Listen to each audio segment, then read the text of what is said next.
नागपुरातील खामला भागातल्या सहकारनगर परिसरातील संत गजानन महाराज मंदिरात देखील प्रगट दिन मोठ्या उत्साहात साजरा करण्यात आला। सहकारनगर परिसरातील संत गजानन महाराज मंदिरात प्रकट दिन मोठ्या उत्साहाने साजरा करण्यात येतो। यंदाही परिसरातील भाविकांनी एकत्र येत मोठ्या उत्साहात प्रकट दिन साजरा केला। या निमित्ताने मंदिराची आकर्षक आरास करण्यात आली होती, तर दुपारच्या सुमारास मंदिरातून भव्य पालखी काढण्यात आली। या पालखीने वातावरण भक्तिमय झालं होतं।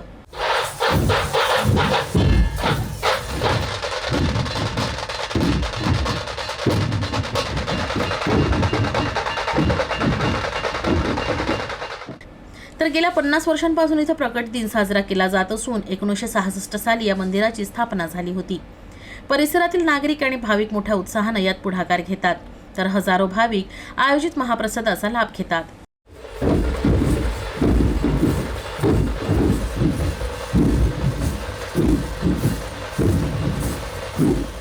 मंदिर हे इथं ग्रामीणमधलं गाव मंदिर आहे। 1960 पूर्वीपासूनचं मंदिर आहे आणि तिथं 1970ला बागडदेव आणि गोपाळ तुकाराम जोशी यांच्यात शेतीचा सौदा झाला आणि त्यांनी या मंदिराबद्दल माहिती दिली 1960 पूर्वीची आणि त्यानंतर मंदिराचा जीर्णोद्धार करून बागडदेव साहेबांनी 74पासून इथं प्रगट दिन साजरा होतो आहे आणि आता महाराजा कृपेने मोठ्या प्रमाणात भरपूर भक्त येतात।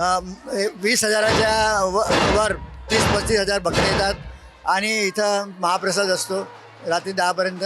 कमीत कमी 25,000च्या वर लोक प्रसाद घेतात आणि सर्व भक्तांच्या सहकार्याने आता मोठ्या प्रमाणात प्रगट दिन साजरा होत आहे।